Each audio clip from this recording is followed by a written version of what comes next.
Zee 24 तास एक पाऊल पुढे। उदाहरण द्यायचं तर आता महाराष्ट्रामध्ये 38% पावसात घट आहे यावर्षी आणि भरड धान्यांची परिस्थिती वाईट आहे आणि भरड धान्य विकास योजना राज्य सरकारनेच काढलेली आहे, पण याविषयीची कधी मुख्यमंत्र्यांनी तोंडून भूमिका घेतल्याचं दिसत नाही।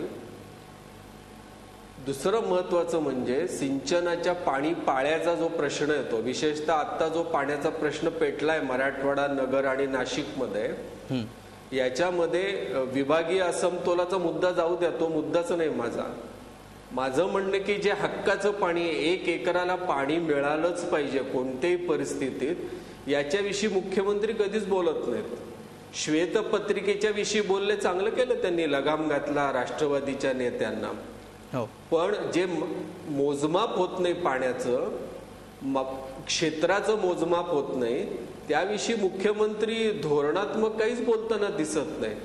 आणि माझा स्वतःचा यावर विश्वासच नाही की 0.1% सिंचनाचं क्षेत्र फक्त वाढलंय असं जे म्हटलं जातं ते मला याच्यासाठी मंजूर नाही की गेल्या 2 वर्षामध्ये ऊसाचं आणि भुईमुगाचं क्षेत्र हे किमान 20% वाढल्याचं दिसतं महाराष्ट्रामध्ये आणि हे दोन्ही पिकं सर्वाधिक पाणी खेचणारे आहेत।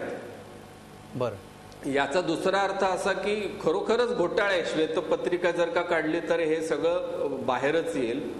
पण माझा मूळ आक्षेप सध्या तरी सुरुवातीला असाच आहे की पृथ्वीराज चव्हाणांकडनं जे अन्य क्षेत्रात त्यांनी धाडस दाखवलं वचक ठेवण्याचं, ते दुर्दैवाने शेतीसारख्या महत्वाच्या बाबत ते तसे सौम्यच राहिल्याचं दिसतं। शेतीबाबत ते सौम्य राहिले आणि तुम्ही जी उपमा दिली एका रोगाची की ज्याच्यामध्ये फक्त तुरे येतात, प्रत्यक्षात कणीस येतच नाही। अभय टिळकांशी आपला पुन्हा संपर्क प्रस्थापित झालाय। टिळक सर, तुमचं अर्थक्षेत्राविषयी तुम्ही बोलत होता, इथे मात्र केवळ तुरे आलेलेच तुम्हाला दिसत आहेत की काही कणसं लागायला लागलेली आहेत?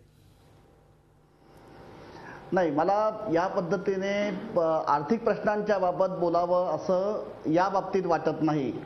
याचं कारण असं की राज्यासमोरचे जे आर्थिक प्रश्न आहेत त्यांचं स्वरूप गेल्या 2 वर्षात भयंकर गंभीर झालंय असं म्हणणं अन्यायकारक आहे।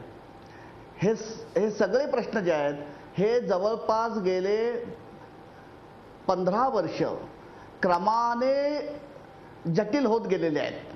म्हणजे राज्यातला विषम नागरीकरणाचा प्रश्न असो, सिंचनाचा प्रश्न असो, विजेच्या तुटवड्याचा प्रश्न असो, प्रादेशिक असमतोलाचा प्रश्न असो, एकीकडे पूर्णपणे खचलेल्या सहकाराचा प्रश्न असो, हे सगळे प्रश्न हे काही गेल्या 2 वर्षात तयार झालेले नाही आहेत। खरं,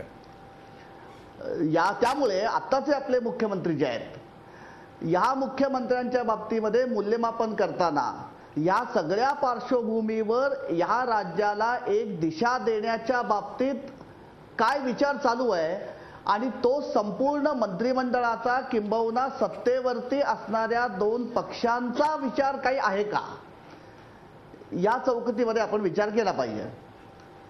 तसं जर आपण बघितलं तर मुळात आज सत्तेवरती राज्याचे 2 पक्ष आहेत, त्याच 2 पक्षांच्याकडे राज्याच्या आर्थिक विकासासंदर्भात काही एक स्पष्ट दिशा, धोरण आणि स्वच्छ चित्र आहे असं जाणवत नाही। त्यामुळे मुख्यमंत्र्यांनी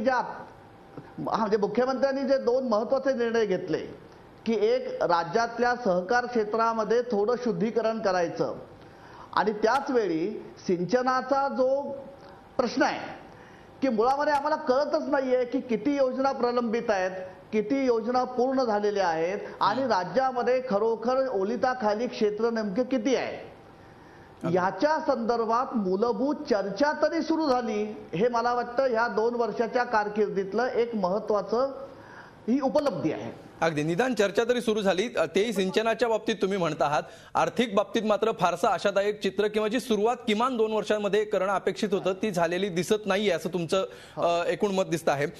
प्रकाश जोशींकडे आपण जाणार आहोत, मात्र त्यापूर्वी एका ब्रेकची वेळ झालेली आहे। ब्रेक नंतर आपण बोलूया की एक विजन घेऊन, दिल्लीतला अनुभव घेऊन महाराष्ट्रात आलेला हा नेता होता, त्या विजनविषयी आपण बोलतोच आहोत. मात्र त्याचबरोबर राष्ट्रवादीला वरचढ होऊ न देणं ही जी एक दुसरी जबाबदारी नेहमीच काँग्रेसच्या मुख्यमंत्र्यांवर राहिलेली आहे, त्या बाबतीमध्ये पृथ्वीराज चव्हाण किती यशस्वी ठरले आणि कशा प्रकारे त्यांनी राष्ट्रवादीला हाताळलं याविषयी आपण बोलूया एका ब्रेक नंतर. झी 24 तास एक पाऊल पुढे.